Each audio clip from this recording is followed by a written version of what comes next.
Now available in paperback and Kindle Unlimited, E-Steam The Sands of Time. It's action and adventure in ancient Egypt in this terrific teen time travel romance. Get your copy of E-Steam The Sands of Time at your favorite online bookseller today. What is going on, guys? Soul Provider here with episode 6 of the Lazarus Pit with my guest Shawn James. Shawn James, thanks for coming on again. Thank you for having me. No problem, man. So how you been? Oh, I'm good. Okay. Been I saw really that. busy though. Oh, I know. I saw Yes. that you. I saw that you went to. Oh, Oh, I'm let, good. let me let me mute that. Let me mute that. Sorry. Yeah. So I saw that you went to that event. How was that? It was a In great New event. Anime NYC was a fun event. I learned a lot about anime and manga, and had a great time. Okay. So, and I've been to a few, but it is like I've always heard that you should go as a pack. So I like that's what kind of hinders me from going a lot. It's like I don't want to just go there and get lost. But I guess North Carolina is not as big as New York, so yours are probably not as mine are not as extreme as your events. Yeah. Mm. The New York events are really huge, so you could go by yourself, but I find a lot of kids who are like millennials and Gen Zs, they like to go in groups anyway because that's how they save their money to do that. Whereas Gen Yeah. Xers, we tend to put money aside for those type of events. But for millennials and Gen Z, this is like the things that they do. They put their money together so they can go as a group. Yeah, and then they split it. Yep, that's what they do. You're right. You're absolutely right. So we are gonna get. I mean, we have a lot of stuff to talk Mhm. about. We got a lot. We got a lot. I'm not gonna lie. Yep. It's been a lot going on. I don't know what happened with. I guess because of the holiday season, a lot of stuff news has been coming out. That could be it. Before the new year.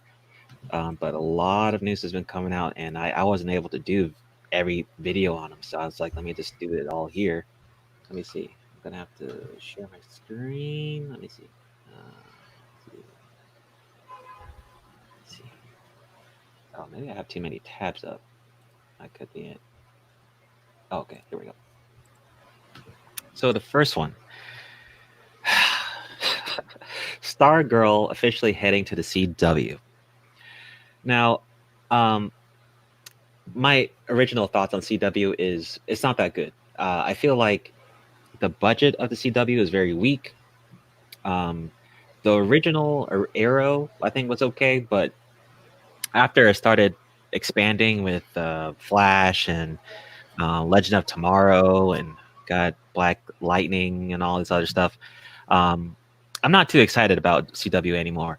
And my problem with CW is they have money in other shows like DC 100, which was on the Yeah. CW.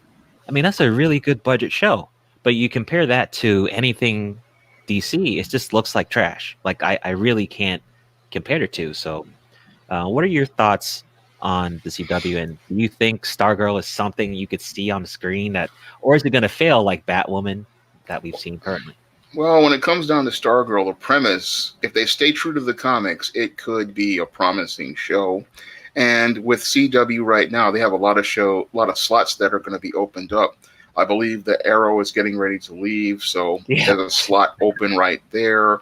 And with the Batwoman and Supergirl, their ratings have not been that good, so there might be two or three openings in the schedule. Now, when it comes down to production, could be a bit of a problem because Berlanti doesn't really put enough money in these shows to really make them pop. The special effects are on the weak side. So if he puts the money in on the special effects, the show could be as strong as Supergirl was in the first season when it was on CBS. But if he goes and tries to cheap out, it's going to really not help the show because Stargirl is a show that really does need special effects so that we can see her powers in action.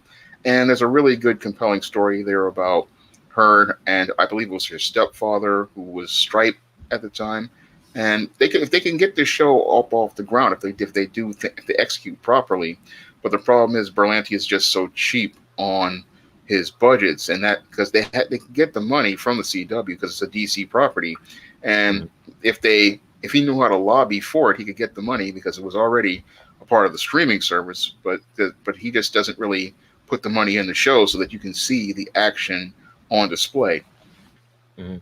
And I'm kind of curious about kind of the the actor potential for these shows. Like, because to me, it's like, is if I'm a producer and I see an actor who's been on a CW show, is that a plus or a minus? What do you think about that? I some in some ways it's a bit of a minus in some cases, depending on the actor, because a lot of times the actors they get just aren't very good, or they don't give them material to work with. But Yeah, Stephen Amell was very good. I mean, he was a very solid Green Arrow.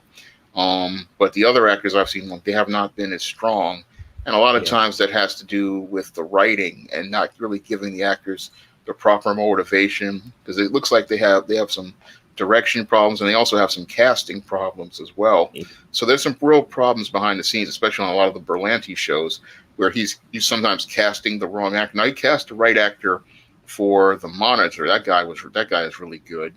And Mhm. in some cases, you have actors like the guy who plays Martian Manhunter, who's very good, but he just doesn't get enough scripts or screen time. And it's an issue depending from show to show. Like certain shows, you get good actors and then you get bad writing, and some shows you just get bad writers and then bad actors. Mhm. I was really embarrassed when seeing Black Lightning. I'm like, is just really what? And then there's a season 3 coming out for that. And then who was it? Mr. Tomorrow, I think his name, or Mr. T, something like that. What's that superhero's name? I Um, Something Tomorrow, or the guy who's like he's a black guy. He's really smart and intelligent. Miss Uh, Terrific. yeah, sorry, yeah, Mr. Terrific. I was embarrassed by that too. I mean, um, I think what's the main test is gonna be is, can Steven, who was Arrow, can he actually step forward and be successful in other movies after this? That's kind of what I want to see, because he's been in Arrow for so long. Yeah, How is he going to do once he gets out of that? Because we've seen this happen before with yeah, someone like Daniel from Harry Potter, yeah. who got stuck in Harry Potter.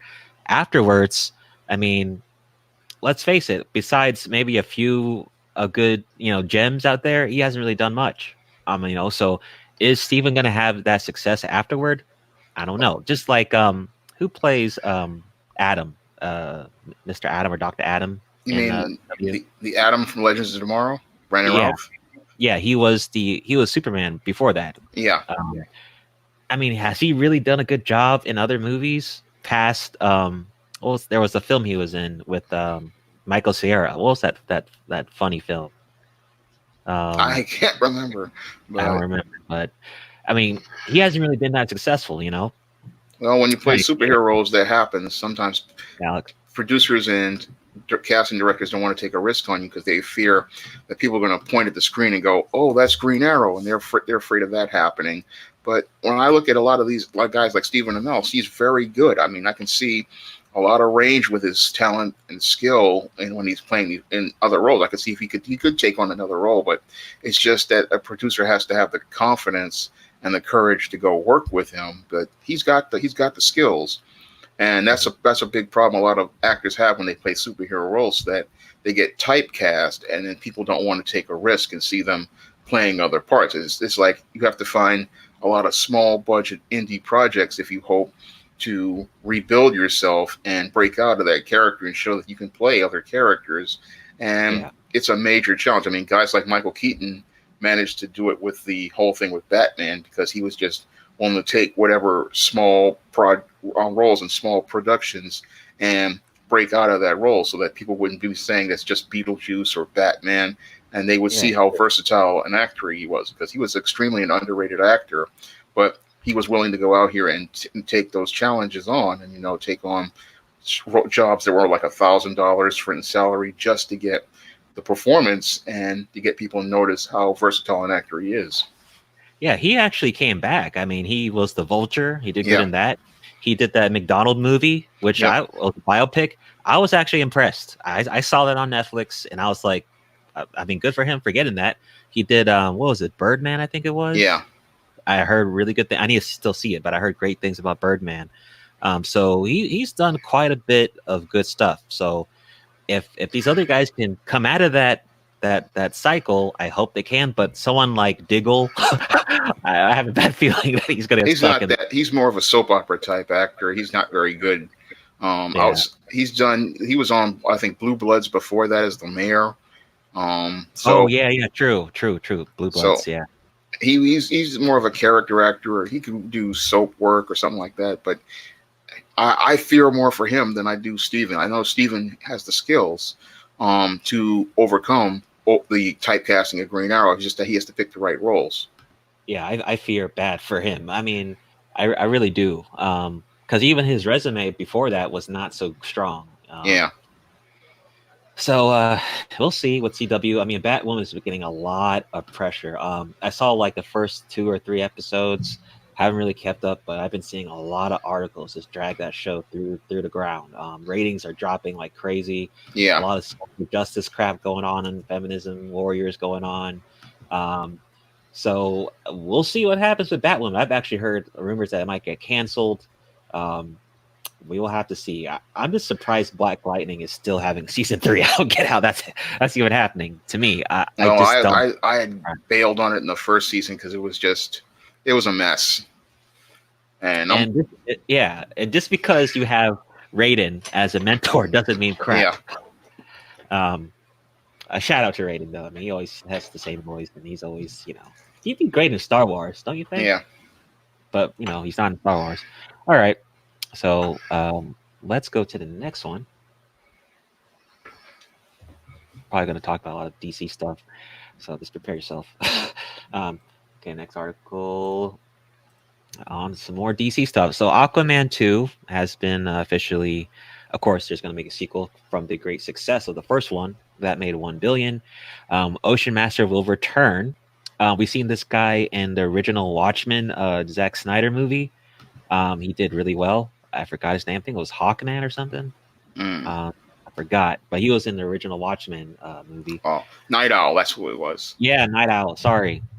So Patrick Wilson has confirmed that he will be returning for Aquaman 2. In the first Aquaman, Wilson portrayed King Orm, aka Ocean Master, the half brother of Jason Momoa, Arthur Curry, and the current ruler of Atlantis, who seeks to command the entirety of the Seven Seas by uniting the underwater kingdoms under his rule and leading them into a war against the surface world. Did you see Aquaman 1? No, I have not seen it yet. I've been Oh so man, busy. you But when you get time, see it online or on Blu-ray, whatever you got to do. It's pretty good. It's pretty good. I gotta admit. Now it's not Joker good, but it's kind of like comic booky popcorn good. yeah, because I Um, saw from certain clips it's just like a comic book. yeah, it is strictly comic booky. They're not trying to make it ground level or deep. It's just straight up comic book. And Black Mantis, or what that guy's Black name? Manta. Yeah, he did great. He was good. I think he's getting another role in Venom 2. I think it was the movie. Could be wrong. I need to check. But it was a good movie. So I'm excited for Aquaman 2. Um, Ocean Master did great. Um, but I guess the thing about DC is how can they keep the momentum up from the success from Aquaman, Wonder Woman. I guess technically Shazam was a successful movie. Technically it was, although the budget didn't really show it, but it Yeah, did get decent reviews. And then we got it with Joker with 1 billion at yeah. at the wazoo with only a 60 million budget. Can DC continue on this track? What do you think? I think they could if they just give their directors space, give their creative space, and really just stay true to the source material. Because every time they stay true to the source material, they can knock it out of the park. Like with Patty Jenkins' Wonder Woman and Aquaman, they were knocking them out of the park, making rock solid adaptations. And with the Shazam, even though it was the Jeff Johns version, it was still a fun film to watch, and it stayed true to the spirit of what DC Comics was about. And I think that the Aquaman 2 could be a very solid film if they just stay true to what worked with the first movie. And I think they could get some momentum going. It's just that DC gets in its own way, and its people, these executives, start meddling with the films and start tinkering with them and start trying to put things in them to try to change the stories. But you don't really need to change the DC characters to make them dark, so-called darker, grittier, or angrier. You just have to give us just that brightness, that light, and that hope. And that's what people come to DC Comics for. That's why they like DC characters, because DC characters are ideals, and that's what we want to see when it comes down to a DC superhero. Hmm. And I don't know why it is, but it seems like when it comes to DC, everyone's always trying to alter their direction. Especially with this Justice League Snyder cut that was trending this week. Out of nowhere, all the different actors, even Dwayne Johnson, is coming and tweeting, "Hey, we want the Snyder cut."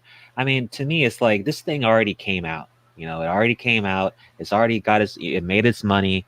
I mean, if it's going to come out as a Snyder cut, put it on Blu-ray. People may buy it, cool, but um, I just don't see what the rave is about. I mean, I've heard that he added a lot of different scenes to Yeah, it. It's a better movie in general. I've heard rumors that it might be added to HBO Max because a lot of the shows from DC are actually going to HBO yeah. Max. Um, I'm ex- I don't really care about Justice League at this point in time for me. Well, I don't really, I'm not really concerned about it now because the film was already, excuse me, released, and as I see it, you only get one chance to make a first impression, and then that was if Snyder wanted to make that movie, he should have released that movie. He shouldn't have released this other cut and then talked about, oh, there's a director's cut, because the problem with it is you already released your one movie that was supposed Right. to be the official Justice League, and so you can't come back here and say, oh, I've got another Justice League. Please give me another chance. You only get one chance to make a first impression, and if you make a bad impression, that's just it. Exactly. I totally agree. I mean, and let's face it. I mean, how many sales are this Blu-ray going to get if it even comes out? I mean, Blu-rays and DVDs. I mean, maybe an extra couple of hundred thousand, but it's not going to make. I mean, it's really not going to add to the number already made. When it originally came out. So I mean, if it comes out, cool. But I just don't understand the commotion about it when it's an old movie. It's like asking for a Amazing Spider 2 full final edition. I mean, there's no point. We've already seen it. It's Well, already there's came. this new trend where people are trying to do this do-overs as related to films, and a lot of this started with movies like the whole Terminator Genesis thing, where they said, "Oh, you can disregard the Terminator 3 and Terminator Salvation," and the same thing is happening now with this RoboCop Returns. They want to come in here with this do-over mentality that, oh, disregard these other sequels. This is going to be the official canon, and you can't do that. You only get one shot at making that first impression on the audience. And when you've made that impression, you have to accept what the audience's reception to it. And once they get that reception, that's it. You just can't come back and say, "Oh, I want to do that over." And that's what I'm seeing from these Hollywood studios these days. This whole notion of trying to get a do-over on a bad film, and they just have to learn how to accept the mistakes you've made, learn from those mistakes, and then work on improve on another project, because that's what I have to do with certain books. Like in the ISIS series, I had a book called Death of a Theta that really didn't go over too well with readers, and I had to learn how to accept, okay, that story didn't really work out with the audience the way I wanted it to work out. So I've got to take what I've learned from that story that didn't go over too well and then move on to another story. Yeah. I agree. I mean, because this is what your video about the lack of creativity, the creativity slump, kind of talks about is, you know, these rehashes of series.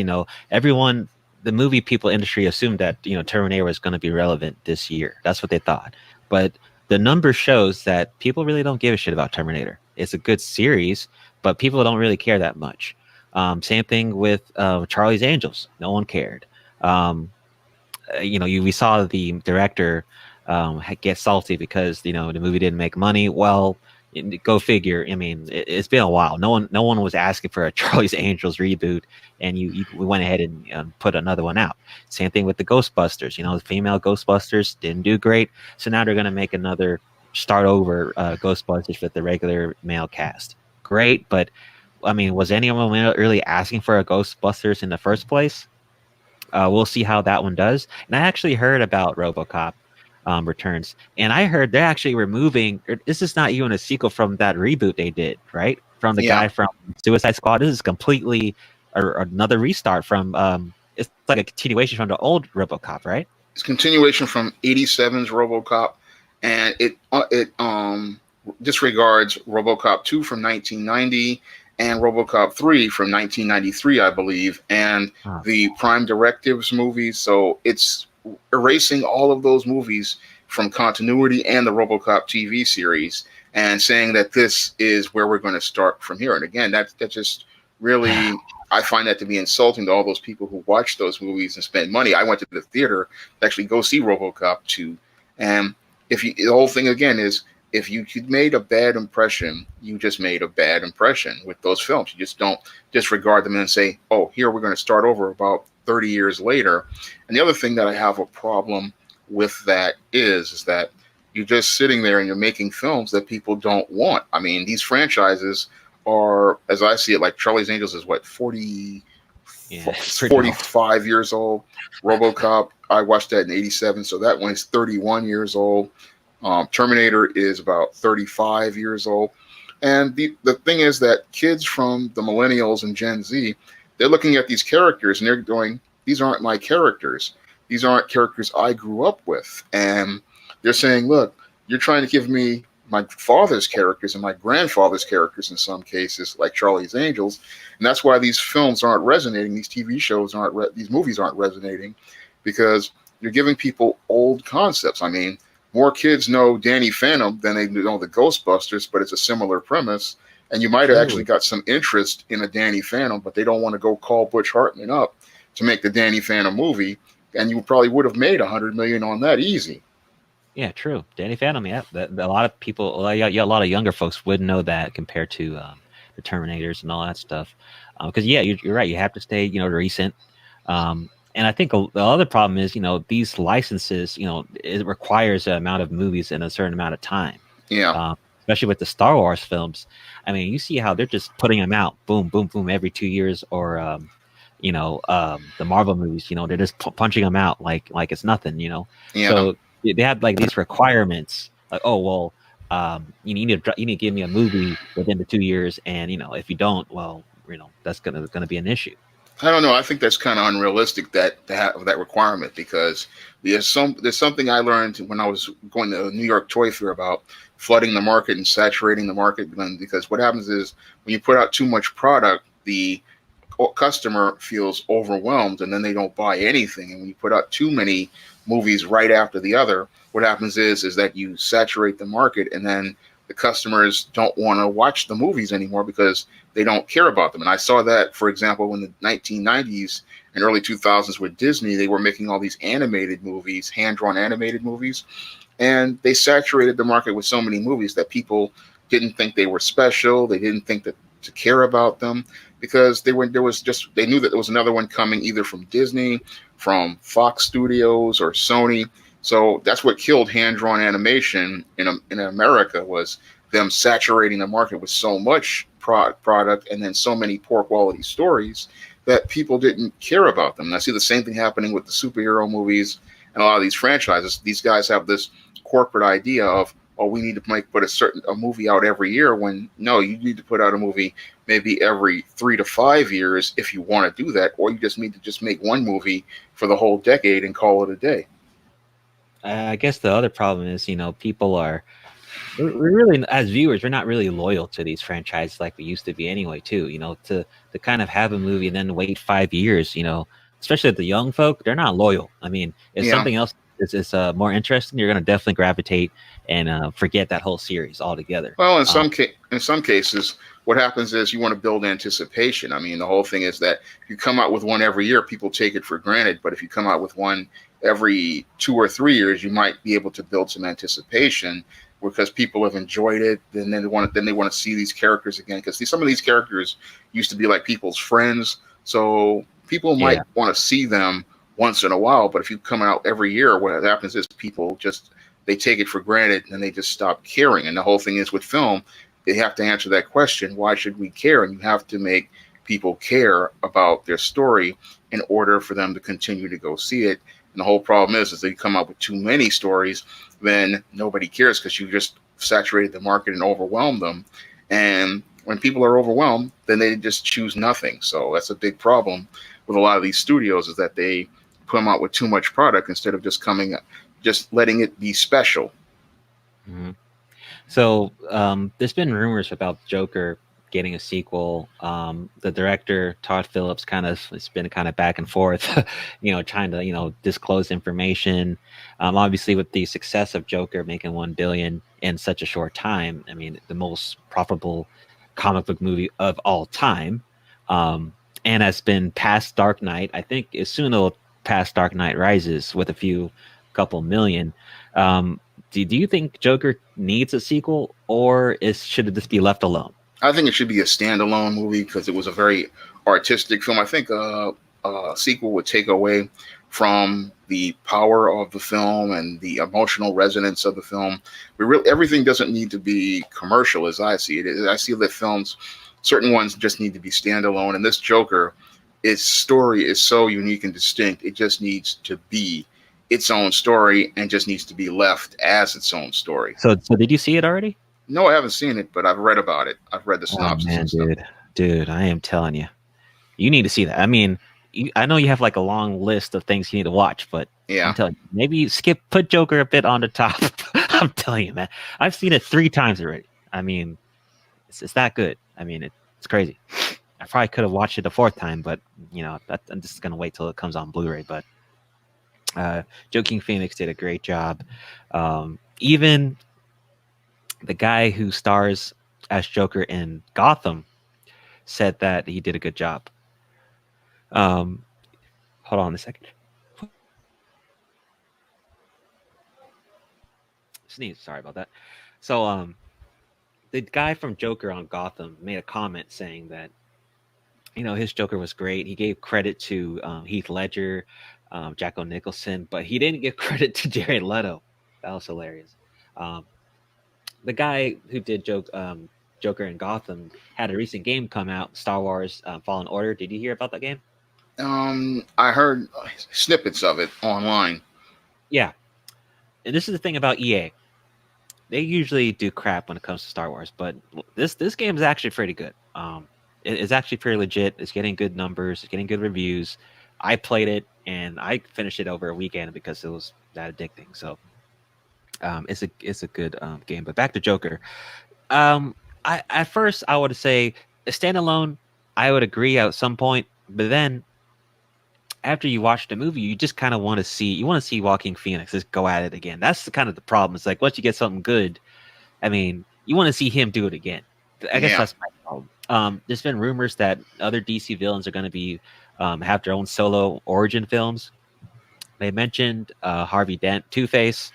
They mentioned maybe a Penguin, which I don't think that would make any sense. I don't They know. mentioned Those Scarecrow. two, I don't think would work. You need Batman to make them work, but somehow they got Joker to work. So I guess they're gonna try to mass produce it.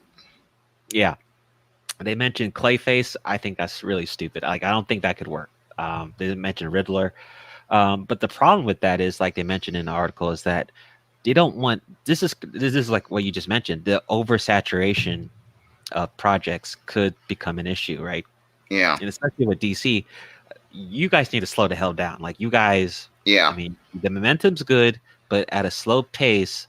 Go movie to movie. Don't just start. You can't pull a MCU Marvel thing. You can't do it. I know they're tempted to, but just you got Joker. All right, let's move on to making Birds of Prey really good. Okay, let's move Well, on that one to. that's a dud. So that's dead on arrival. I saw your video on it. I know the trailer. To me, of course I'm still going to see it. Probably going to do a review on it. I'm hoping it could be interesting. I kind of want to see Black Mask on the screen, but I do agree that it's not getting like a lot of favoritism with well when people saw the trailer, especially the comic people like yourself. There, a lot of people are kind of dragging it. So I don't know. I don't know how much a Birds of Prey is going to make, but I would guess at least it could break even. What do you think? You think it'll at least break even with this I, budget? I don't know. I think it's going to be a Charlie's Angels level flop. Oh God. I think it's going to be Charlie's Angels because all these woke films have been dying at the box office. I mean, the trend is we're looking at it Terminator, what is it, Dark Fate. We're looking at Charlie's Angels, and Star Wars might. It'll do well in the first week, but I expect a 95% drop off. And I think this one will be right after the James Bond 25, so it's going to be right in that line of films that went woke and then now are broke. Right. So now we have Matt Reeves cast John Turturro as Carmine Falcone. So Robert Pattinson's Batman will face Catwoman, the Riddler, Penguin, and when The Dark Knight next movie arrives 2021. But of course, no Batman film is complete without the character that doesn't have any mobsters to contend with as well. Director Matt Reeves just confirmed that John Turturro has joined the Batman as Carmine Falcone. You can check out the Reeves announcement via Twitter below. So he's going to be Falcone. Um, I think the Batman has a really strong cast. Almost scary. Like they have like an all-star cast, but to me, just because you have all-star cast doesn't mean you're gonna have a good movie. That's just one part of the puzzle. What do you think about that?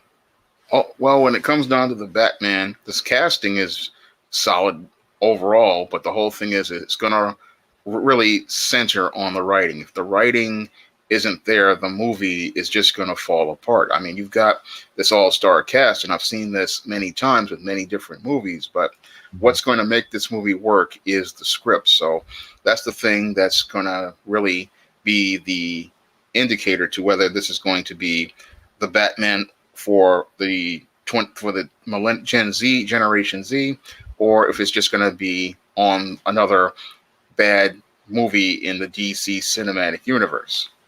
Mhm. Yeah, I agree. Yeah, we'll have to see. I think we'll probably get some teaser or trailer next year. But like you said, the cast is strong, but that just doesn't mean anything. I mean, you can still have a good movie with Yeah, a lower tier list of actors. So like I said, momentum matters. Um, you have this, you have Wonder Woman coming out. We haven't really seen much of it, but based on the animated movie that just came out, or Wonder Woman Bloodlines, where Cheetah was in that movie. I think that movie that came out kind of relates to the sequel. yeah, So if that relates, then that's going to be really awesome to see on screen. But we haven't really seen much info on that movie yet. Maybe I will see some more stuff obviously next year. But I think Wonder Woman has a good place. I mean, they already did well with the first movie, so they can go from there, just like Aquaman has to. So I'm not really worried about those films. The main one, like you said, Birds of Prey, and the Batman. I'm not sure about, but I think Aquaman and Wonder Woman. There's really no excuse to ruin those. I mean, you already got a good start. yeah. Just They're solid. So yeah, all it takes they have an audience anticipating them. All they have to do is just write one good story, and they can just easily make that money on those films. Mhm. And also, back to HBO Max, it was rumored or confirmed that a Green Lantern show is coming on HBO Max. Um, so that's going to be pretty interesting. But the problem with me is there's so many streaming services out there. I mean, I just got Disney Plus, which is great, but I got Netflix and Hulu. I'm not sure I want a fourth one, honestly. So I might watch it in a different way on online or something like that. But Yeah, I don't think because what HBO Max is trying to put all their DC content on there. But the thing is, they already have a streaming service called DC Universe, yeah, which already has DC content. Titans is on there. Doom Patrol, I think they said it was going to be on both platforms, which to me doesn't make any sense. I think they need to stick with one platform and stop making platforms to compete with each other. That makes well, no sense. I saw this happen when TV went digital back in 2009. I mean, back then you had the TV networks, which were like the CBS, NBC, and Fox. And then what they did was they created these sub channels. And what happened was the sub channels began encroaching on the audience for their main channels because the sub channels had a lot of older content on them.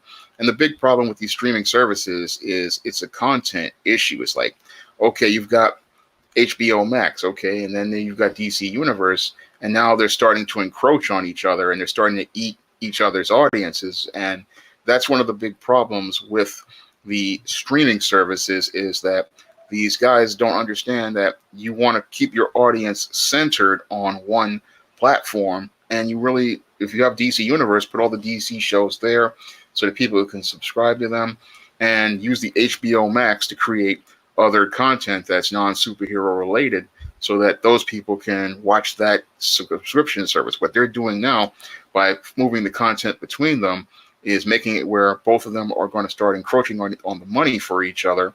And that's going to kill it, just like they killed television when they went digital, and then you had TV channels literally taking audience away from the main channels. The sub channels began taking away audience from the main channels, and what happened was that's why people don't watch TV anymore, and that's why they went to the internet. Yeah, yeah. Agreed. I would think, and this is going to be a problem for Disney Plus a little bit with Netflix, because some of the Marvel movies still need to be removed from Netflix, and Yeah, Disney Plus right now is missing a lot of content. But I mean, it just came out and it's doing pretty nice. I think it's gotten like it's at least 10 million. yeah, short But term doing okay, but the big problem with Disney Plus is that they have no fresh content, because that's why YouTube is beating all of these guys, and Netflix was starting to make money because they had the advantage on fresh content. And the thing you want to get is fresh content. And I saw Netflix doing something with Nickelodeon, but the problem was yeah, they don't have any fresh new content. And that's why content creators who are making new stuff, they should be making efforts to reach them so that they can create the new characters and new concepts, because today's kids are looking at it and they're just seeing grandpa and dad's shows on these streaming services. And the thing that they really want to watch are the anime shows and the shows from Japan, but they're not really interested in any of the other shows. mhm, yeah. I mean, Boruto still reigns supreme because of Naruto. Thanks to Naruto, Bleach. There was a rumor on Bleach that the anime may come back, but it's not coming back. I have an article on that one Yeah, later. But like I said, Disney Plus is not bad. We have says Disney Plus has more subscribers after one day, other than other services had launched. It says it just took one day Disney Plus to put up some early impressive numbers. The House of Mouse revealed that 24 hours later after launch, in U.S., Canada, and Netherlands, and that's another issue too. It's not global yet. Some people can't get to Disney Plus. I think the UK can't get to it. So I mean, you're making this new show called, the Star Wars Mandalorian, whatever, which is a great show, by the way. I've seen the first 3 episodes, and the last one was pretty good. They're not going to be able to access this at this time. So the most optimistic projections suggest that Disney's new streaming service would hit around 8 million at launch. So the first day numbers exceeded even the lowest expectations with 10 million. So that's pretty good. Um, let's see. It says so right now it's taking basically the audience from Amazon Prime, Hulu, and Netflix. But we're going to see what Disney Plus does, and I just want to see what it does in the next 5 years. I think yeah, I want to see the numbers once we have some more data on that. But the price point is pretty good. Um, Also, Netflix actually made a requirement on their service that now it's HDR required. So all films that are produced on Netflix had to have HDR capability now. So that could affect some people, but it couldn't, right? yeah, Obviously, to increase their quality to compete with all these other juggernauts. So I'm not too surprised with that. But I think the thing about Disney Plus is they have the money. Although Netflix has over 100 million in subscribers, Disney has the money to push out anything. They can push out if they want extra features, they can put it out in a matter of seconds.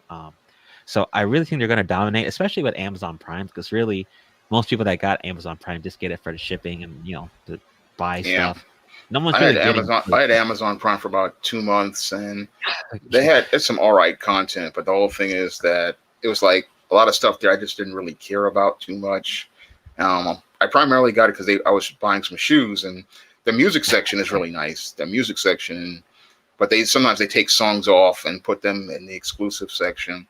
Mhm. And some of the movies, they're here and there, like a lot of old stuff. That's the big problem with all of these streaming services, a lot of old stuff, but nothing new. And that's the whole thing. That's what makes people watch really a lot of streaming, is seeing fresh new stuff. And they're not really, I'm seeing from all the services, they're not really focusing on making exclusive new content. They want to try to get their money primarily from older content, but the money is really in the new stuff. Mhm. So now that we're still talking about Disney, Disney sets Marvel movie dates through 2013. So when Sony and Disney struck a deal to keep Spider-Man in the MCU, they made 2021 the first year that Marvel will have 4 movies in that same year. Crazy. Now it looks like Marvel Studios is sticking with 4 films in both 2022 and 2023 via deadline. Disney has added a date to Marvel's 2022 slate and revealed that the dates for Marvel movies in 2023. So like this goes back into what we just talked about, oversaturation. So with 4 movies, I think they're going to do one in each quarter. That's what, at least that's Yeah. what it sounds like. And but can we really blame Disney for the dominance? Can we, or should we blame the other studios? I mean, who are we really to blame for them allowing Disney to even do this? Well, I think it's a 50-50 thing. I think 50% of it is Disney just making too many movies, but I think the other part is the other studios were just too scared of having to compete with Disney, and they're afraid of taking risks on a new concept or a new premise. Now, I think the other studios could actually beat Disney because of the oversaturation of these Marvel movies and the fact that now that Endgame is over, a lot of people are starting to walk away from it. So I think it's anybody's game, but just that the studios have to get some courage or some backbone or some stones and go look for some new creators, some new concepts, some brand new premises, and then launch something. Because I think right now is the perfect time to launch a comedy. And if you launched one comedy that got everybody laughing, you could probably beat one of these superhero movies on opening weekend. Okay, I mean, you have a good point. And here's something I want to kind of throw at you for this. Could it be that for when it comes to the film industry, the time it takes to actually get an individual into the market, first to get into school, to do whatever studies, and get to that point where they're actually doing a director type situation, maybe is it taking us too long to kind of get that skill set and then advance into that movie market? Don't you think it's taking a bit long, or could that be it? Because maybe that's where the creative slump is happening. Is it's taking too long to get young guys into that genre, into that market, and making movies. Well, from what I've seen on the educational aspect, that's not where the real problem lies. The big problem lies with the executives who greenlight a lot of these projects, because a lot of these guys, the young indie guys, they're making lots of great stuff out here. But the big problem is that a lot of these studio execs are so fixated on either old premises that were guaranteed money or these superhero films. They want these movies that are risk free, so they don't really want to put money into a a new concept because they fear that concept failing. But a lot of the new stuff out here is very exciting. It's very fresh. I mean, when I look at especially like the comic book Indiegogos and Kickstarters, I see a lot of great concepts that would make great films or TV shows, but studio execs are so fixated on trying to get guaranteed money from old 30, 35-year-old franchises that they don't want to take a risk on a new concept because they fear losing a bunch of money. But sometimes you just have to take the risk because today's kids and today's young people just aren't interested in watching dad's characters. Mhm. And we're still on the topic. I'm gonna talk about something else real quick. So I was watching a video. Did you watch the Hellboy series on the film series? No, I missed that one. Okay, so they made 2 movies, right? And then they stopped, right? And then they made this stupid reboot, right? That didn't do well, right? Yeah. So the actor from the original Hellboys, he was on the Collider live series on YouTube. He was interviewed, and they asked him like, really, what happened? And what actually happened was he actually wanted to do a third movie, to make it as a trilogy, to make it end sweet and nice for the fans, right? Because Yeah. let's be honest, Hellboy 1 and 2 weren't really that bad. I mean, for its time, they were decent movies. You know, they weren't. Yeah. I mean, I'd watch that over Ant-Man and the Wasp any day. But he said that, you know, he was pushing for the third movie, but you know they just didn't, they didn't get that rolling. He didn't get the green light for it, so you know it just crashed and burned. And then when he sees this reboot years later and you know, it fails, you know, it's kind of like, well, you know, he's kind of salty about it because you know he wanted to complete that trilogy for the fans, and instead of them listening to him, you know, they turned him down and did a full reboot, and that failed. So you know, in this case, him as the actor was actually right. They should have just done a trilogy and kind of have it like that instead of doing this weird reboot, which I didn't even bother to see because I could tell just from the trailer that it was going to be crap. Yeah, they So should have. They should have yeah, just did a third one, and because the first two movies did well at the box office, they had a good following. But they probably thought we could reboot this franchise, and hey, we're going to make this new version, and people will get connected to it. But it was just a mistake all around because Hellboy is more of a cult property, and it has a following. So what they did when they rebooted it was they alienated that following, and that's why the film practically died. And they tried to add these new elements in there, but they wound up losing the entire audience for the film. So they should, in that case, they should have just did a 3 and just wrapped it up and called it a day. mm-hmm. And I think what he said was because of the movies, it actually increased comic book fans. It got people more into the comic books. And see, this is where, you know, having a film that does well could, you know, obviously do great, right? I mean, even to his credit, you know, Arrow, I think John Diggle got into one of the Arrow comics, didn't he? Did he get Yeah, into one of the comics? So, you know, respect. I'll have for respect, right? I don't like him as in the show, but the fact that he, you know, some of these shows can kind of put an influence on comics, you know, back, you know, switch it back like that. I do kind of give props to that. So Marvel gives Nebula her first ever comic book series, and this is going right into this. So back in 1985, Nebula started as an Avengers villain who claimed to be the granddaughter of Thanos, but thanks to her recent heroic turns in Galaxy Volume 2 and Avengers Infinity War and Endgame, Marvel is bringing Nebula her first ever comic. So it says via Marvel.com, Vita and artist Claire Rowe will be the creative team of Nebula.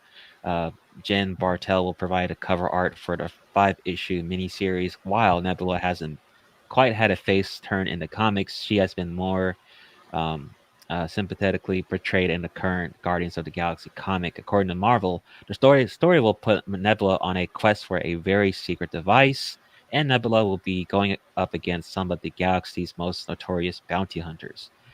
So this is what I'm talking about.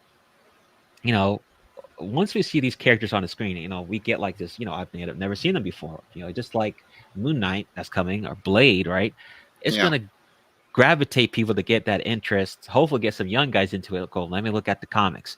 And now, because of this, now Nebula, who's never had a comic, is now getting her own comic book series. I mean, that's pretty great. It's interesting, but the whole thing is the creative team. I'm not a fan of Vita Ayala. She's somebody who just doesn't write well. Really? Yeah, I've read her Livewire. Oh, it's just terrible, and a Oh couple god. of our other comics, and that's going to be the thing that's going to really hamper the series. Is that it looks like Marvel's done some SJW casting as related to the creative team, Yeah.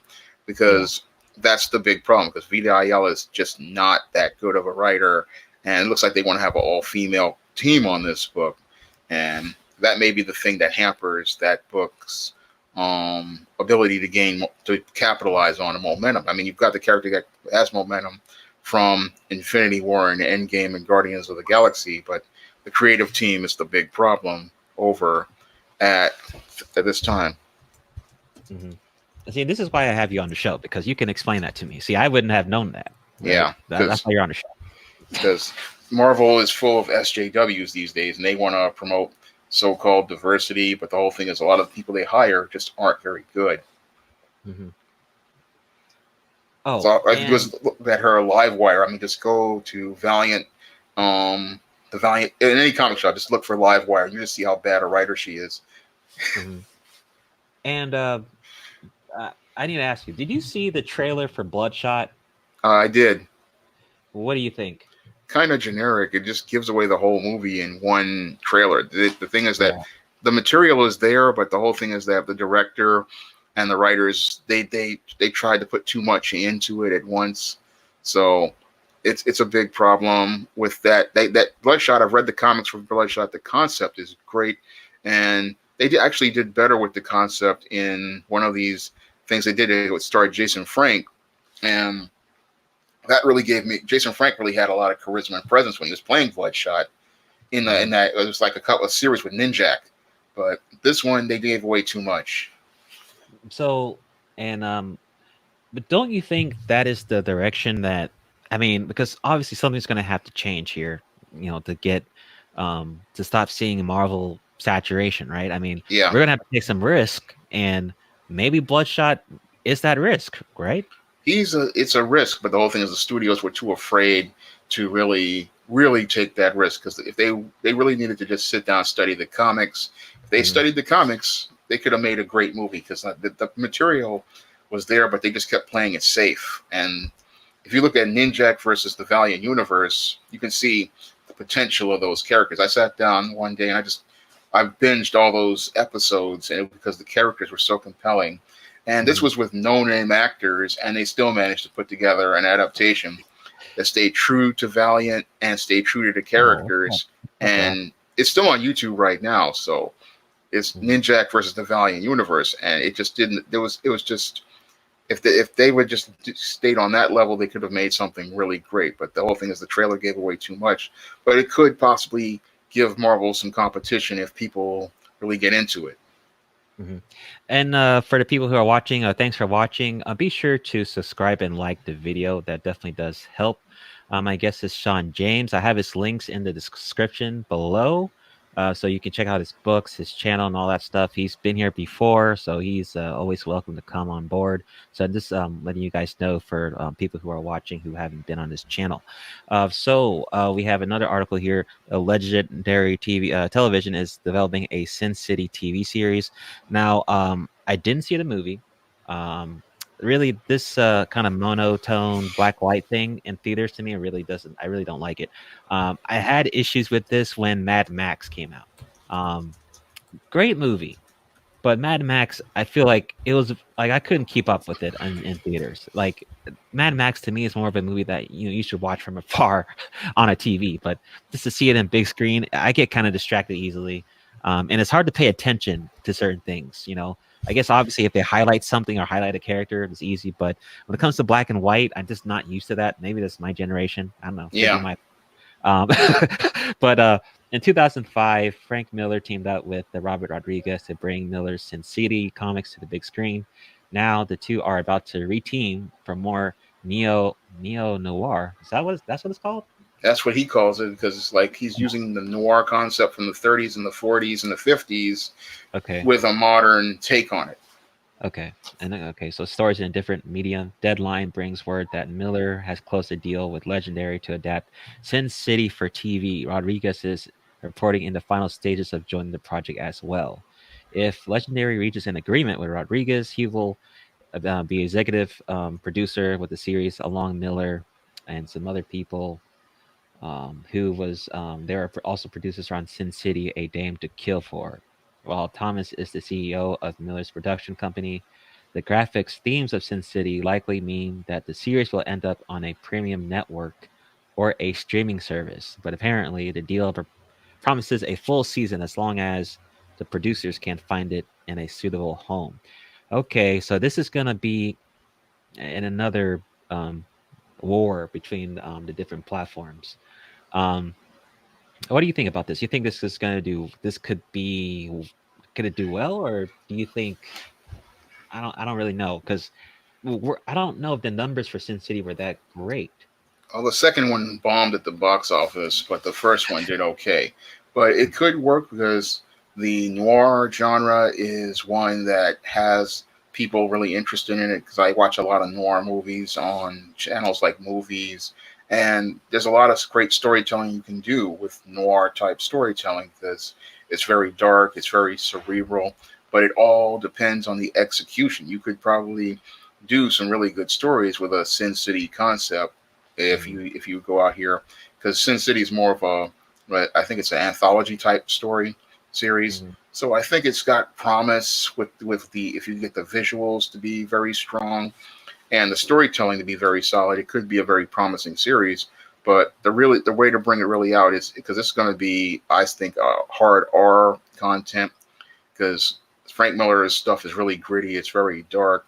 So this is going to be one of those ones that's going to be not for kids. It's going to be very, very adult themed. So that's Mm-hmm. going to be one of the advantages to the film. It's going to be sort of like Punisher, very dark, very gritty, and if they shoot it in black and white, that's going to really be an asset to the whole project. There's a lot of promise here, but it's everything counts on the execution.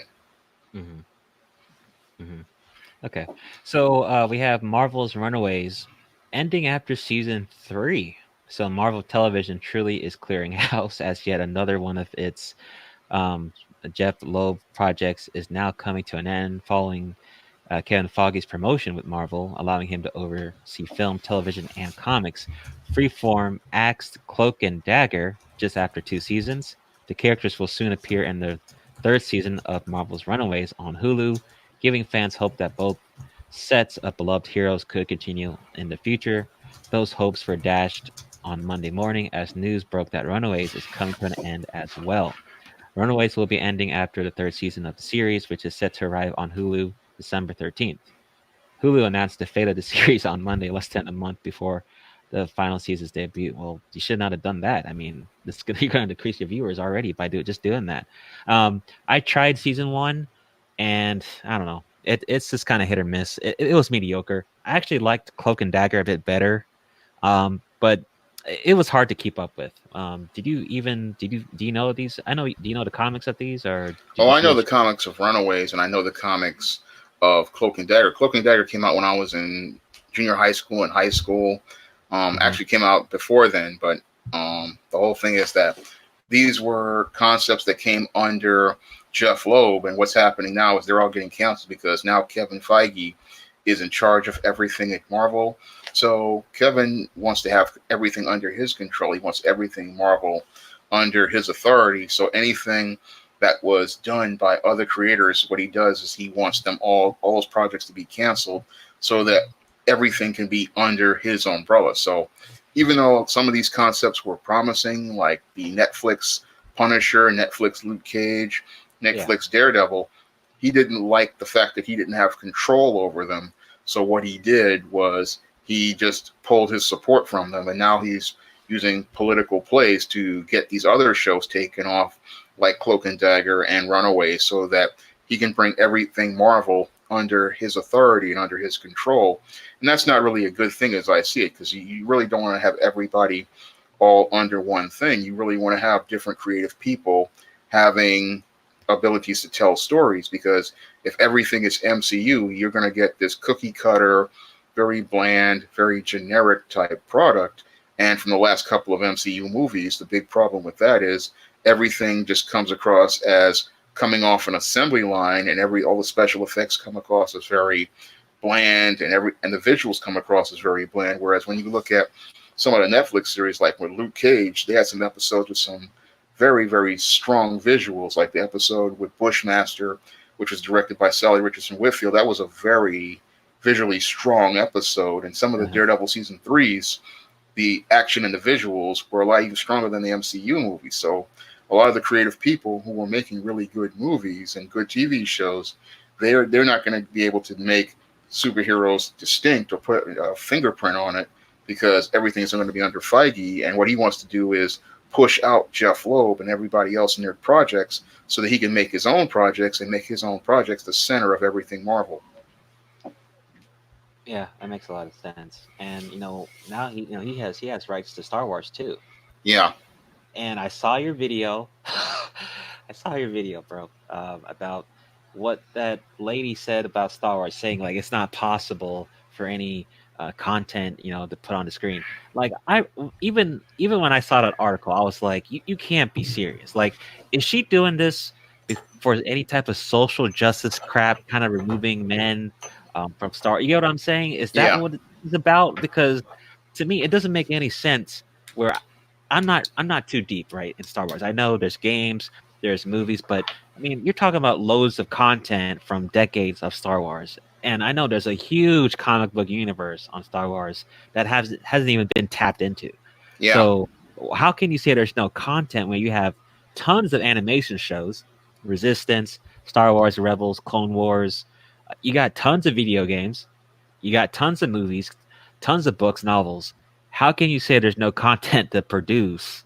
that I makes mean, no logical sense. I mean, and I've yeah, been here since what 1977 when Star Wars came out. I was like 3 years old, 4 years old, yeah, but they had been making a Star Wars comic book since I was 3 years old. The first Marvel series ran from 77 to 87. Then we had Dark Horse making a comic series, and we had IDW. I found out made a comic series, and we also had the expanded universe novels. We had the video games. I mean, there was over 30 to 40 years of material with yeah, stories, and she's saying that there's no stories, but it clearly shows me that she just does not know the product or has passion for the product, because anybody who knows the product of Star Wars like I do, I know that there's so much material that you could have made hundreds of millions of dollars. I mean, had she made a movie with Mara Jade Skywalker, it would have done 10 times better than Rey, because everybody knows who Mara Jade is. Everybody knows that that's Luke's wife from the Expanded Universe books, and you would have gotten all the Expanded Universe fans excited for the movie. You could have just brought her character in a brand new story, and you still would have made hundreds of millions of dollars. But because this Kathleen Kennedy just again, like Kevin Feige, wanted control and wanted everything to be her way, she destroyed the Star Wars franchise and prevented it from reaching the next generation of fans. mhm. And and remember, this is the first time we've seen a show based on the Mandalorians, right? Yeah, This took decades to get to this point, right? yeah, So how can there be no content? I mean, every single time we're always seeing, the good Jedi, right? We've always seen yep, that. He has some type of thing with their parents. We've seen that type of angle for years to come, right? We've never seen a story based on Mandalorians till now. We've never seen a story based on Sith ever. Sith nope. Lord, nothing, nothing. Dark Jedi's, nothing. I mean, they exist. We've never seen them. There's Darth Revan, nothing on Han Solo, or no, Darth Maul. Sorry, none of those things. So there's tons of potential in these other characters, and you're just like you're just. I mean, I wonder how Lucas would. I mean, and we saw the reactions to the trailers that came out, and he just dragged them to bits. Did you see that reaction trailer from Lucas about the Rise of the Skywalker? I have not seen it, but I saw the trailer itself, and it just was not good enough. It just Dude, he was dragging the hell out of that movie, bro. He was so ashamed, like he was ashamed, like he was ashamed. And I don't blame him because, I mean, you have such a great franchise here, and just to see, where it's, obviously, thank God for Mandalorians. I mean, that's great. I can't, I'm not gonna hate on that show because it's actually the best thing this year. And besides the video game Fallen Order that did great, so we have two good things on Star Wars this year. so it shows us that Star Wars isn't completely dead. It's just that you have to have the right people telling stories with it. Yeah, I mean, Star Wars. No, it can't. There's too much. There's too much material. There's too much material. So we have a little Bleach article here, anime. So Bleach animator on whether they're gonna animate more of the series. So Bleach has been out of commission for quite a bit. The title ended publication long after its anime was put to bed by Studio Period. Still, fans have not given up hope on the series. Plenty of fans wait for the day Bleach will come back to television. One of its major animators isn't so sure that will happen. Over on Twitter, Bleach fans were sent into a tizzy. Wow, okay.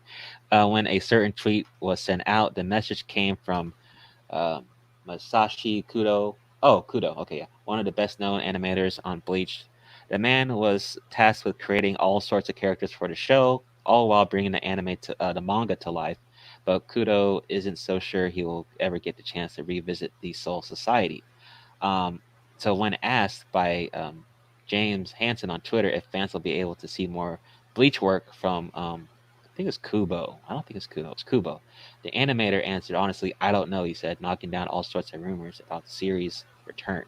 So Bleach was a really good anime. One of the original big three, which was One Piece, Naruto, and Bleach. The anime series was very popular. Great fights, even till this day. There's a lot of fights that still get mentioned or referenced from that anime series. I would love for it to come back. Obviously, Naruto ended. One Piece, I think, should end. I don't know when, but it's been One Piece is such a long manga. It's kind of crazy how that thing is so long. I don't know.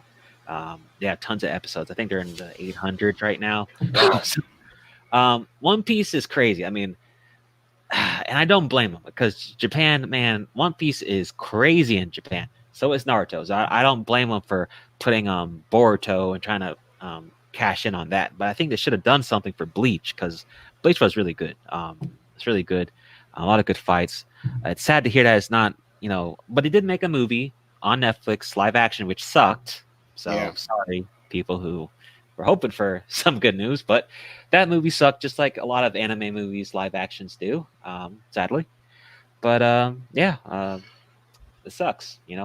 But you can watch Bleach on, I think it's on Netflix and Hulu, so definitely rewatch them. You can get them on Blu-ray, and it's I still a very might good I might show. take a look at it on Netflix. I've never heard of it, but Dude, I think they could come back with a yeah, it's new great. because what I think what they could do is like what Dragon Ball did with Dragon Ball Z and then Dragon Ball GT, just come out with a new story, Yeah. and they could do it that way. But it depends on what the creator wants to do, because Mhm. sometimes when you're a creator, you finish telling your story, and while people want to see these characters again, the whole thing is you want to have a story out there that is top quality. I remember back in 2002 when I published the first ISIS, I had promised I wanted to bring in a series. I wanted to do a series of books, like ISIS, all that glitters. And what happened was I didn't have the stories ready. I just didn't have the stories at the time, at 2003, 2004, and I didn't get the stories until about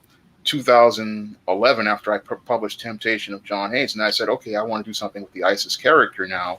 So sometimes it's just the creators not having a story, because sometimes you want to work with a character, you want to bring that character back, but you just don't have the right story. So sometimes what you do is like, okay, I'll finish this series with this character, with this original storyline, and I want to leave that storyline alone so that in case I want to bring them back, I bring them back with a new story. And that's what I did in 2012 with Omari's Revenge. I brought the ISIS character back, and I brought her back into John Hayes' world in the modern times, and I created a new and fresh story. And from there on, I went there from that direction. And sometimes when you're a creator, that's what you want to do because you don't want to pick up where the old story left off and then alienate people by making another story based on that concept. You want to come in with a new concept so the character is fresh, and then the character is entertaining to not only the old audience but the new audience as well. I think another problem is that Bleach is kind of, when it comes to the Naruto and One Piece, Naruto is more kid friendly. Yeah, Fairy Tail is more kid friendly. But Bleach, I don't think it's a lot. I don't think Bleach is really kid friendly when it comes to Naruto, One Piece, and Fairy Tail. I think that might have been the case because I think you got to be a bit older to like Bleach. yeah, Like it doesn't gravitate because I mean, it's a bit more mature, yeah. which I think is great. And with more But mature stories, from my experience as a writer, is sometimes those take a lot more work to put together. yeah, yeah. Um, but I mean, Bleach was awesome. You'll definitely love it. I mean, some really crazy fights. You know how it is. Right now, I'm actually watching this anime called Haiku. I think it's like a volleyball anime. Have you heard of it? I haven't heard of it. But at first, you think, okay, it's an anime about volleyball. It's a manga about volleyball. But that's why I like anime so much because it'll take any simple thing that seems boring in America, but it'll just make it so, this crazy and entertaining, and it's surprising, right?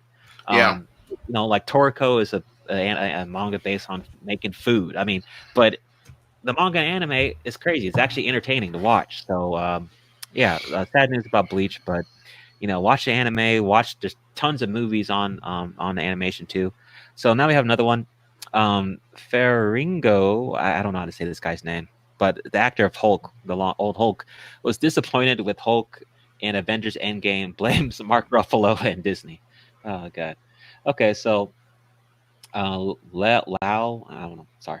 That's Star Lou of Ferrigno. Thank Is you. Star of television's The Incredible Hulk blames actor Mark Ruffalo and Disney for a disappointing portrayal of the Hulk in the Marvel Studios' Avengers Endgame. There is a 5-year time jump revealed. Spoilers for I anyone who think didn't he's watch it. blaming the wrong guy. I mean, Mark Ruffalo is just an actor. The problem with the Hulk in Avengers Endgame has to do with the writers, and it has to do with the directors, the Russo brothers. They the ones who kind of cucked the Incredible Hulk and really didn't actualize that character's potential. I mean, the way his character was handled in Infinity War and Endgame, I wasn't happy with the way he was handled because what I wanted to see after Thanos beat him up was a payoff, and we didn't get to see him be the strongest one there is. Instead, we got Scarlet Witch getting him the moment that the Hulk should have gotten, and that's one of the things that I was really irritated about with Endgame is that we didn't get to see Hulk being the strongest one there is and having that defining moment. That was stolen from him, and the portrayal. I can't blame Mark Ruffalo for the portrayal of the Hulk. I really blame Kevin Feige. I blame the Russo brothers, and I blame the writers of Avengers Endgame for emasculating the Incredible Hulk and preventing him from actualizing his potential on screen. Hmm. Okay, so let me see. It says 5-year jump revealed Bruce Banner managed his brain with the other guy's brawn after an 18-month stint in a gamma lab, creating an um, change of the two, and commonly referred as the Smart Hulk. This blended from creation from the classic Marvel comics appeared more refined and more human, but a bulkier green-skinned Ruffalo and a lack of separation between Banner and his anger-filled alter ego meant Endgame lacked the beauty of the 1987 series that also starred Bill Bixby, according to Ferrigno. He says, what's happening is that the first two Hulk movies, the CGI was improving, but the last one, Endgame, I was disappointed because the Hulk needs to be hideous. He needs to be a creature. Fregno said at Canada's Hamilton Comic Con, you see in Endgame, Mark Ruffalo, I think it has a lot to do with him and Disney. Oh, damn. I didn't like the way it portrayed Hulk. It took away that beauty and that quality of the Hulk that a lot of people liked the series. Okay, he says. And, what they did with Hulk when it came to the love triangles crap with Black Yeah, Widow was really bad. It was so bad. What was it? What was it? The Age of Ultron. Yeah, yeah. it was bad. That was some convoluted writing right there. I never liked that part of Black Widow and the Hulk. It just didn't work. Yeah, and even in Thor Ragnarok, I didn't really like. Was that the one where he struggled to get mad? Was that one, or was that Endgame? That Was that was Endgame? Infinity War actually. Oh, okay, Infinity War. Yeah, I didn't like that either. I didn't like that. I didn't really like that at all. Um, he had to go into an Iron Man bot, and I think that was kind of stupid. Um, all right, let me go to the next one. All right, so there's a new Star Trek coming. Noah Hawley is directing the next Star Trek film. Sorry. At long last, Paramount has found a suitable candidate to helm the Enterprise crew's next interstellar adventure. The Hollywood Reporter brings word that the studio has tapped Noah Hawley to direct Star Trek 4. Hawley is best known for his work in television. He achieved mainstream success on FX when he created the Fargo TV series in 2014. 3 years later, he followed this up with X-Men series Legion. Well, I didn't actually watch that one. Also aired on FX, Hawley made his feature debut earlier this year with Lucy in the Sky, which he also co-wrote. He was also attached to write and direct a Doctor Doom standalone film for the 20th Century Fox before Disney absorbed the studio's IP. So, what do you think about a new Star Trek? Do you think we need a new Star Trek? I think we need to give Star Trek a rest. I mean, I've had enough Star Yeah, Trek for a while, so I really because just want to see. yeah, go ahead. I really want to see the Star Trek franchise just take a rest for a business for a minute because I think we've seen enough of it. And the whole thing is that everybody who tries to do Star Trek these days just really does such a poor job with it. So I just want to see it just rest for a while, and then if somebody comes up with some type of new take on it, maybe 4 or 5 years from now, maybe we give it a shot. But at this point, I've had enough of Star Trek, so I think they just need Yeah. to let that one, like Terminator and the other franchises, just just sit down somewhere and let some new stuff come along. Yeah, because isn't there, if I stand corrected, wasn't there a Star Trek TV show called Discovery or something? It's like some TV show, recent TV show by with Star Trek, right? I don't remember the name of it, but I do remember there being some type of Star Trek TV show, and I know the original, the recent trilogy.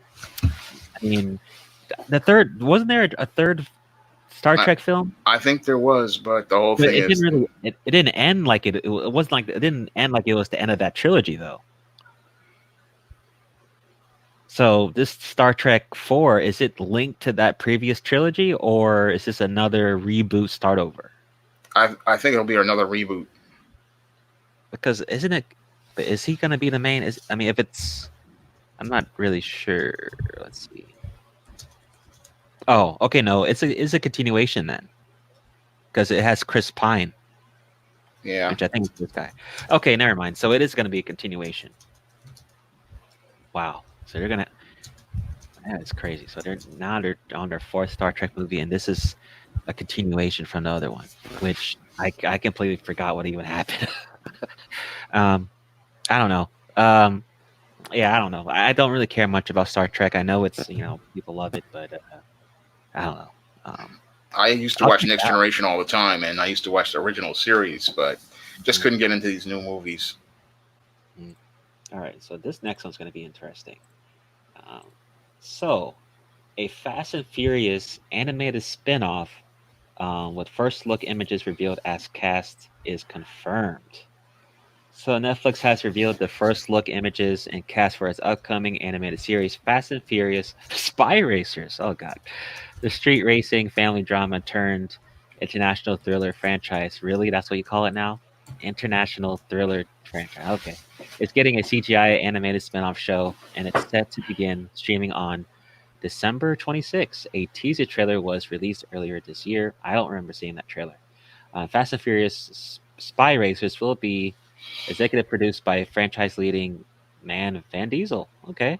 Writer Chris Morgan and producer Neil Mortez, who have collaborated on every film since 2009, Fast and Furious. Joining them are DreamWorks showrunners Tim Hendricks, who made Voltron, Legendary Defender. Nice. That's actually a good show. I think it's on Netflix. Brett, who made All Hail King Julian. This will be the pair's first project based on a PG-13 franchise, as DreamWorks' previous Netflix spin-offs have kept the realm of the company's popular animated titles until now. An animated Fast and Furious show called Spy Racers. What do you think about that?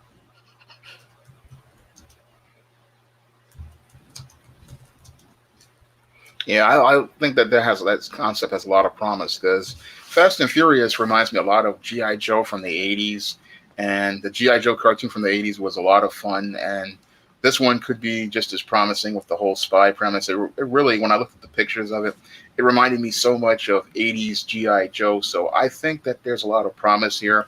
So, and with the writer of Voltron, Legendary Defender, you'll get some fairly good stories, and you'll also get some fun action, and kids I think would like it because of the cars. And they'll like it because it's an extension of Fast and the Furious. And I've watched a few Fast and Furious movies. They're fun popcorn movies, and I like watching the cars driving. So I think it's got something there.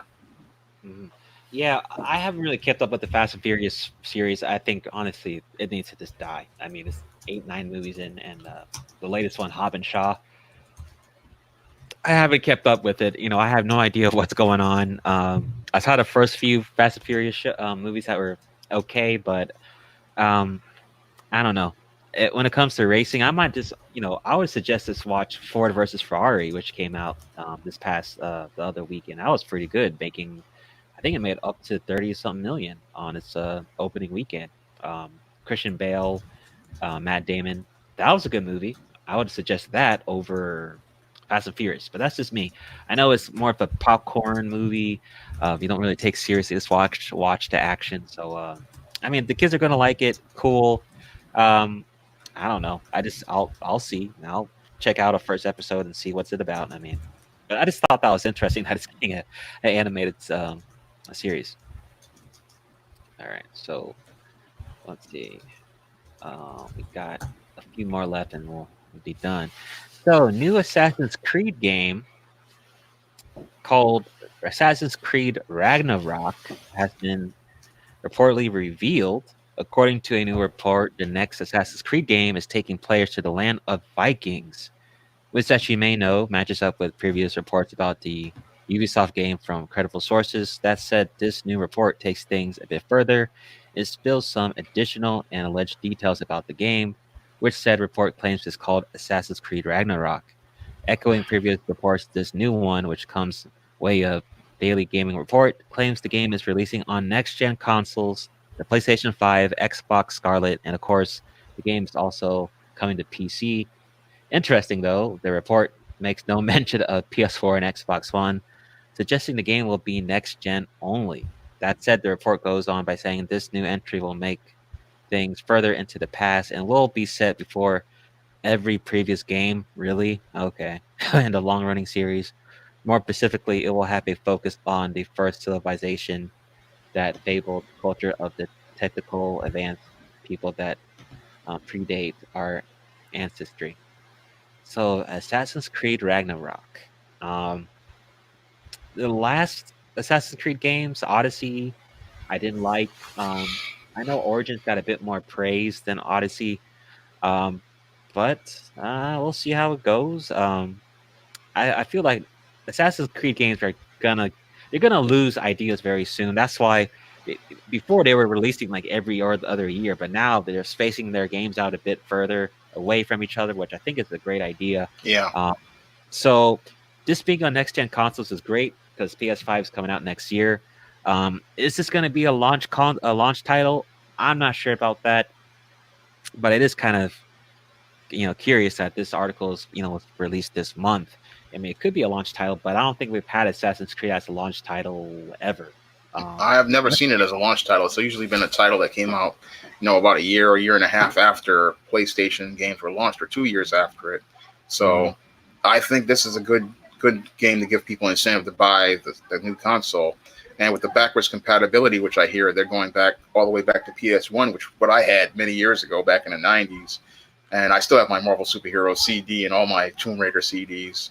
So Really, yeah, nice. I have all those. I don't blame you. They're in a Keep box. those, man. I should have kept my PlayStation 1. I should have kept it. I had to toss mine because it was broken, but I kept all the games. I have my Need for Speed. I have Crash. I have the original Crash. I have Madden. I have Tomb Raider, which I used to play with my cousin all the time. I have all three Tomb Raiders, the first three Tomb Raiders. So, and I have the books too. So, you got the Tomb Raider books? Yeah, I got the Tomb Raider books to learn how to play the game.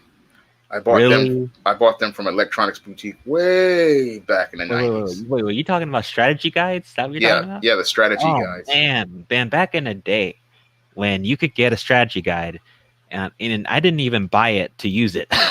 I just bought it to look at it and read it. I mean, that was the thing back in 90s and all that. That was the thing. Just getting those just to look at the different. Like I know I used to get tons of those from like the Dragon Ball Z games. Yeah. I remember getting the PlayStation Japanese adapter so I could play Japanese games on my my PS1. Yeah, but I had the PS1 way back, and I was one of the first things I got when I got my first job working in a supermarket. I saved up about $300. Me and my cousin went down to Toys R Us, and I bought the PlayStation, and I bought Mortal Kombat Trilogy. And then after that, I was saving up every other month to buy a new game, and I had bought the Tomb Raider manuals along with that. It was like, because I wanted to beat this Tomb Raider game, and my cousin and I, we played the game. We finally beat all three of them. I mean, he did most of the playing, and I did most of the watching. But on other games, I would play very well. So, like games like Marvel Superheroes and Mortal Kombat, I had no problem with. But those strategy games, he was a lot better at playing those strategy games than I was. Mm-hmm. Oh, and I don't know if you missed my video, but they're doing another re-release of Street Fighter Five called Champion Edition. Basically, if you have the game, you can upgrade with maybe $20 or so. You get all the DLC, all the stages, all the characters. They're adding who's that? Who's that character? Darn it! They're adding a new character. I forgot. Well, character for Street Fighter Three. Let me see real quick. Uh, was it Gil? Was that Gil? Yeah, Gil. They're adding Gil from Street Fighter 3. So if you haven't bought Street Fighter 5 yet and you're still interested, I would say definitely look into it. But considering these new generation consoles, I would hope. Well, obviously it's going to be compatible, so you'll be able to play it on Xbox or. Well, it's exclusive actually on PS4 or PS5 or PC. Um, it's still shocking how PS5, PlayStation. I don't mean Street Fighter 5 never made it to Xbox. Um, but it is what it is. So last article, Michael B. Jordan's debut first teaser for Tom Clancy's Without Remorse. Last year, it was revealed that Michael B. Jordan, who we know from Black Panther, had found a new franchise taking on the role of Tom Clancy's hero, John Clark, and what the actor and Paramount Pictures hopes will become a full-fledged franchise in the making. The first of these films will be Without Remorse, an adaptation of the 1993 Clancy novel, which will serve as a origin story for the character. Jordan took the opportunity today to offer the first official look at the film with a brand new teaser for Without Remorse on his Instagram, which you can check out in the player below. So, Without Remorse is being directed by Stefano Samia, from a script by Taylor Sheridan, and is already set for a September 18th, 2020 release date. The second planned film in this new franchise will be highly anticipated and long in development, featuring adaptation of Rainbow Six, Clancy's 1998 novel, that is best known for spawning the long-running video game franchise. So I'm actually excited to see this. Michael B. Jordan did great in Black Panther. He has Creed. I think he has Creed 3 coming too as well. He was on that. He's been on a couple of Netflix shows, so he's doing good. He's getting his name out Yeah. there. He was in Chronicles, which was really great. Man, I love Chronicle. That's like really my first time seeing him. But I'm excited for this. I think isn't Jack Ryan Tom Clancy based? Yeah. Yeah, and that has that actor from The Office on it as the lead role. So Tom Clancy has been, looks like he's trying to get into the movie realm a bit more, which is Yeah. a good idea because I know he has tons of films. He's I'm getting not. back into it Yeah, yeah. because he had So Harrison Ford with the Patriot games in the beginning, and then he also, I think, he had Tom Cruise in one of a movie based on his material. okay. So So yeah. this is like his third run because he was in the '90s, the 2000s, and now he's in 2010s. Now he's get to be in the 2020s. So Mhm. Yeah. So I'm excited for Michael B. Jordan. Oh, and he has this new film coming out called Mercy, which is I think based on a true story. I think it's coming out either next month or next year. So he's been getting it in, and he's an anime fan. I mean, I wow, heard from Black Panther, like the actual his costume from comes from Killmonger comes from Vegeta, yeah, that's where it comes from. which That's is what totally cool. So I'm excited. You can check out the teaser on YouTube. Just search it, and you'll be able to check it out. But I'll look into it. I'm actually more interested in this than Creed. I'll be honest. yeah. I saw Creed 2. You know, it's cool. It's a boxing film, but it's just a boxing film. I'd rather see. I want to see how he's going to do in this one. Because this is a Let's chance see for him to how he take can do. his skills to the next level and Yeah, really have his own franchise character. yeah, because Creed is not really his. That's Sylvester Stallone's. Right, right, right. So yeah, I'm excited. But anyway, that's my last article, Sean. We covered a lot of articles. Yeah. We hit the past the hour mark. So thanks for coming on. Do you have Um, any last promotions you want to do? um, all I can talk about really is the books of the SJS Direct 2019 catalog, which are available right now on Amazon.com. like John Haynes' Dark Succubus, which is available on Amazon.com in paperback and Kindle. Isis, All That Glitters, Eastern Goddess of, which is available. These are the books of the 2019 catalog. And the first book of the SJS Direct 2020 catalog will be coming, I think, either February or March, and that's going to be John Haynes, The Man Who Has Nothing to Lose. And that one will be probably available either February or March 2020. But you can still get all three of these books on Amazon along with the rest of my books. But these three are available with, if you have Kindle Unlimited, you can read them for free with Kindle Unlimited subscription, but you can also get them in paperback. But that's all I have to promote for today. I thank you again for having me on the show. I had a great time on the show. As usual, man. It was great to have you on. I had to have you on a second time, and your response time to my emails is like super fast. Like I can't, like you're the fastest when it comes to like. Well, I'm always online because I'm working on books while I'm online. So while I'm sometimes I'm making videos or I'm working online while I have the internet right on with the computer. So I'm usually there to respond very quickly. Mm-hmm. And this is actually this might be my last episode for the year, actually. Wow. So you actually made a very special appearance. I have some family stuff to do in December, so I'm gonna be able to do videos, but doing this might be hard. I understand. Episode 7 may come out in January for sure. I'm not sure when, but it'll definitely come out in January. But between now and January, we'll definitely have some videos out. But thanks, Shawn, for coming on. His links are down below. Be sure to subscribe to Shawn if you haven't already.